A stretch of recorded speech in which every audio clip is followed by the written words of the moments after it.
Veronica presents the AI Repertory Theatre's production of New World Papers. Book 1, The Historian's Tale, by K.B. Shaw.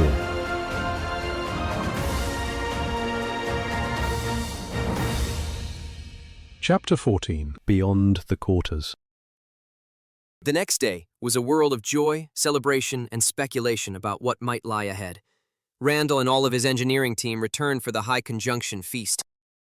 After dinner, he pulled the twins and me aside. When are you opening the wall? We're gonna head over to the tunnel about 8 in the morning, Said Sean. Why, you coming with us? Asked Toby. Annika suggested that I might be of some use to you.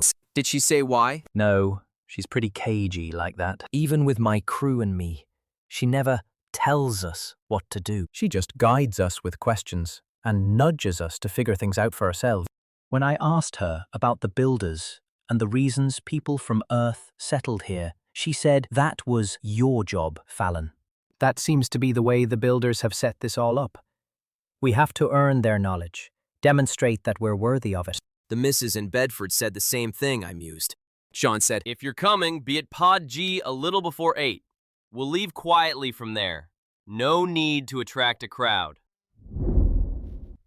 Joe and Addie had made an early start of it at the archive, and Lenore was still asleep. So it was just Randall, the twins, and me in the pod at 8 o'clock the next morning. Sean produced a pickaxe he had retrieved the night before. We can probably kick the wall down if it's as flimsy as the other. Then he added with a grin, But this will do nicely if it's not. The tunnel was at the far eastern end of the quarters, which meant we wouldn't have to go anywhere near the commons and attract attention. That end of the cavern was still dark, so we carried static lamps to help us find our way. During the long walk, we speculated on what the bird-like symbols might mean, what we'd find behind the wall, and why Annika suggested that Randall be with us. The cavern narrowed, then broadened into a second large room, which, I knew from the map I had seen, was not as large as the main cavern. But it was large enough that our lights couldn't reach the ceiling or even the walls around us. The floor felt smooth and level. In spite of the map, I was expecting a tunnel like the one that led to the generator station. But this one was wide and tall, wider than the streets I had seen when I arrived in Primacita.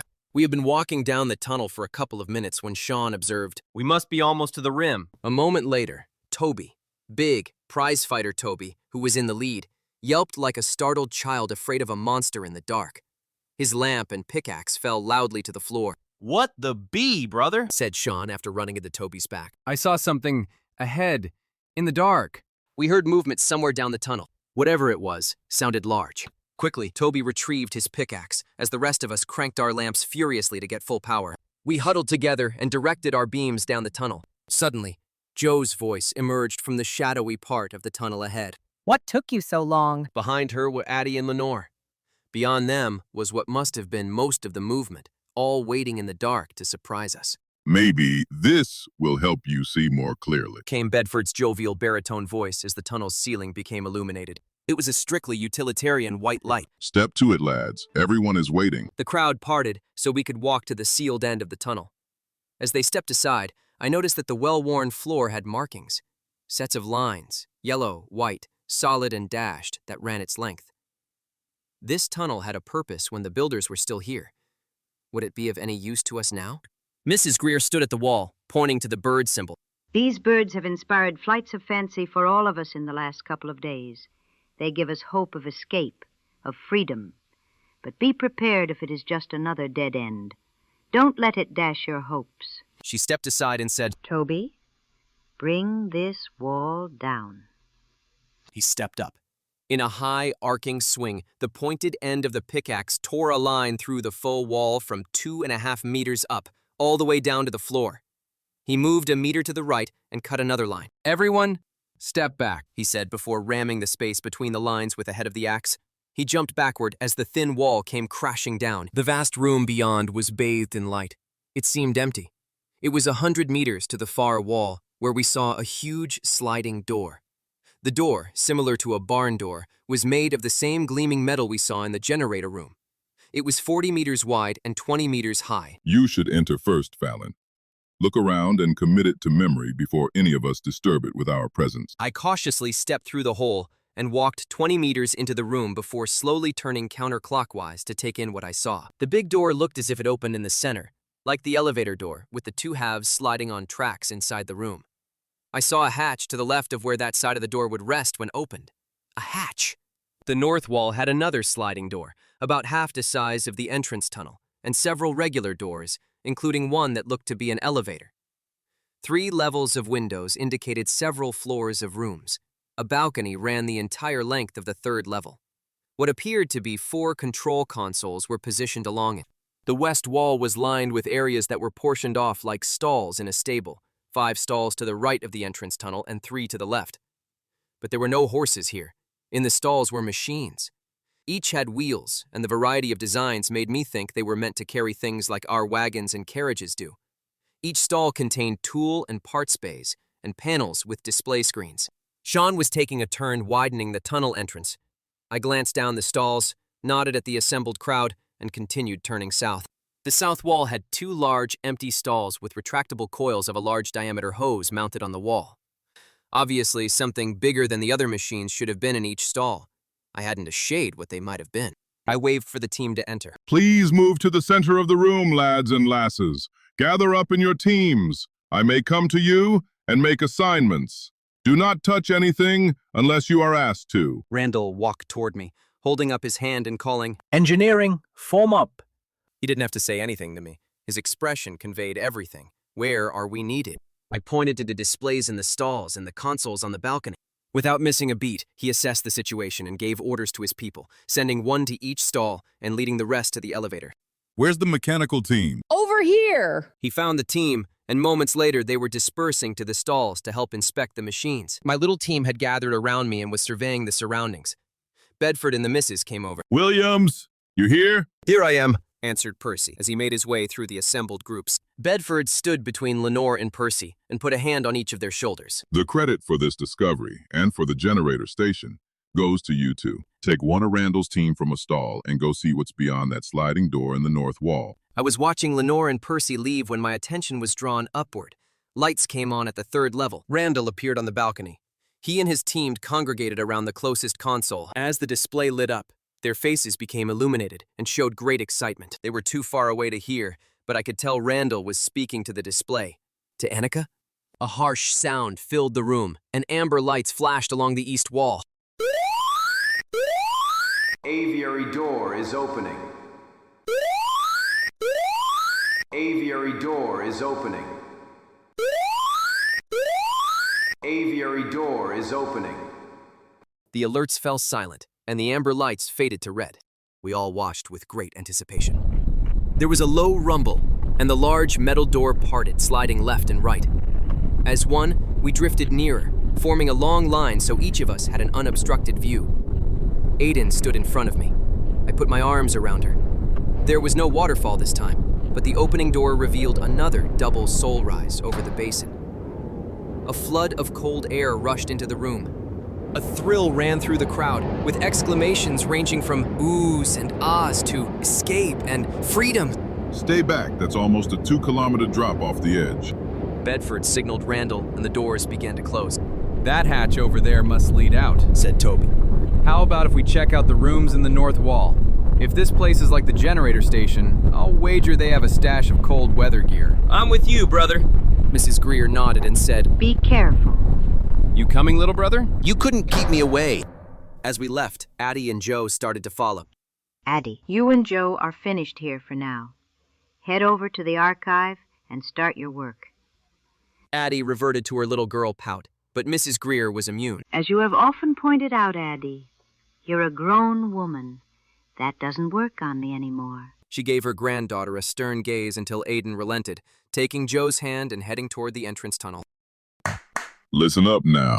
If you haven't been assigned a task, head back to the commons. We'll assemble in the courtyard after dinner to share what we discover.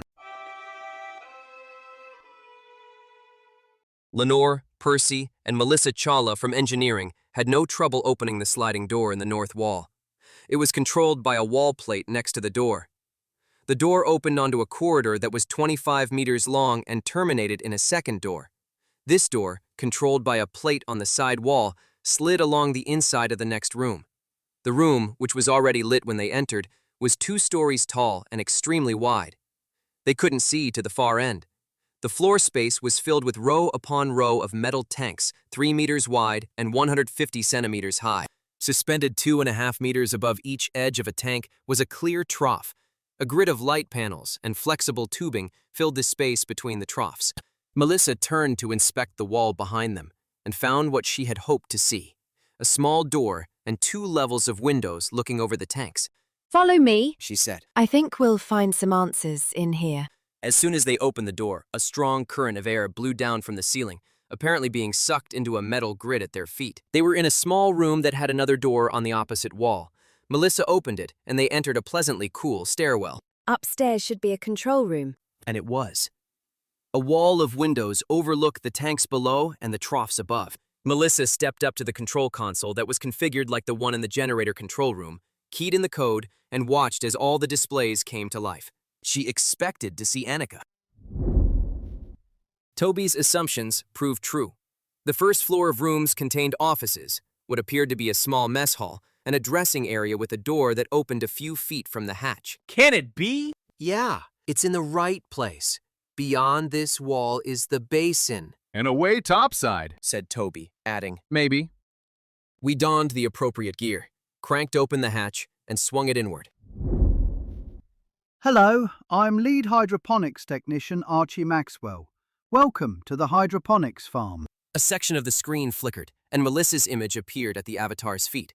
The words, Engineering Mate Chawla, appeared on screen. A second image appeared, and the name Lenore Bedford. A pause followed, then Archie asked, Who might you be, sir?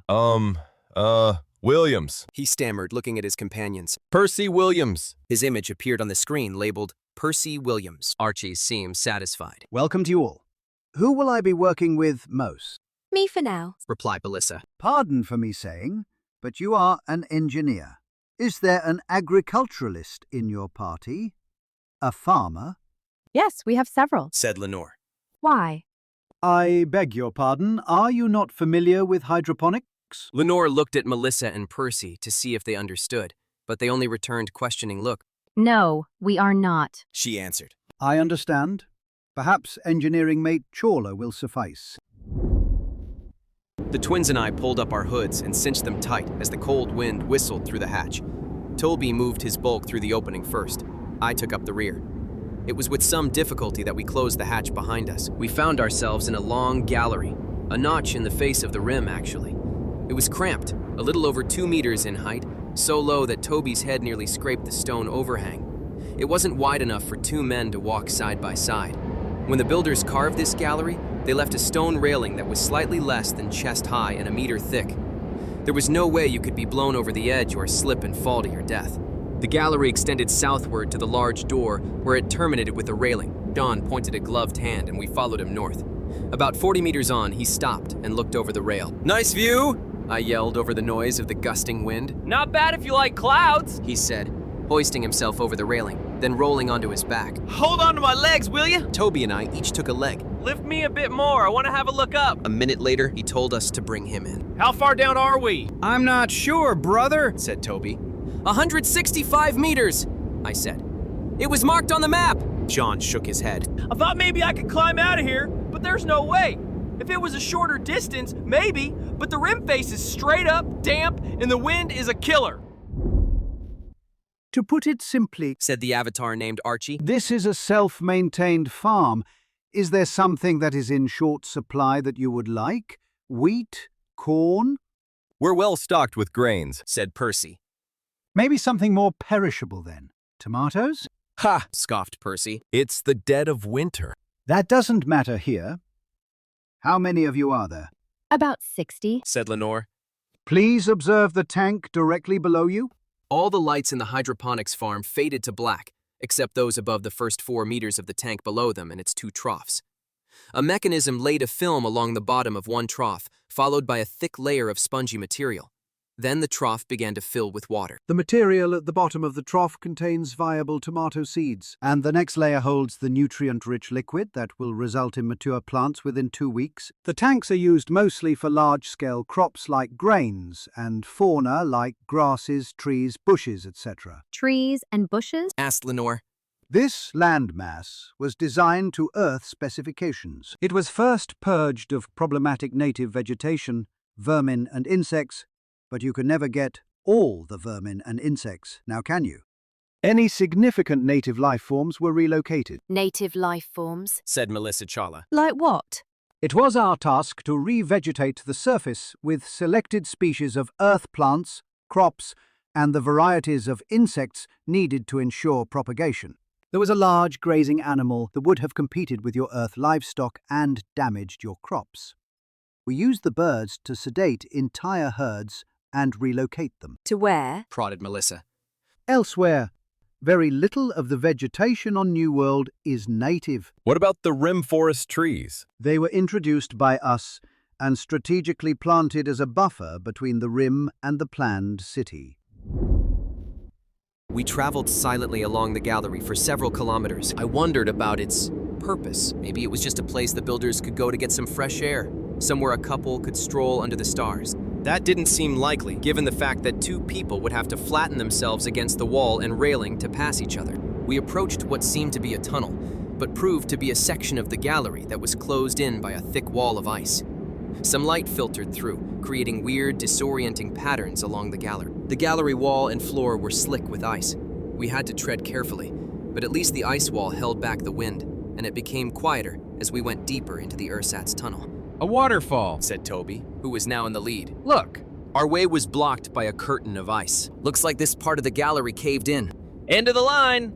Hold on there, brother. I can almost see through this sheet of ice. He turned his back to the ice, reached out to us, and said, Take my arms. We steadied him, and he thrust a foot backward. Thunk! Another kick. Crack! With the third kick, the ice gave way, revealing a 3.5-meter crevice separating us from the continuing gallery. The gallery terminated another 10 meters beyond the crevice. At the end of the gallery was an ice-encrusted hatch. End of chapter 14. Next up, Love and War.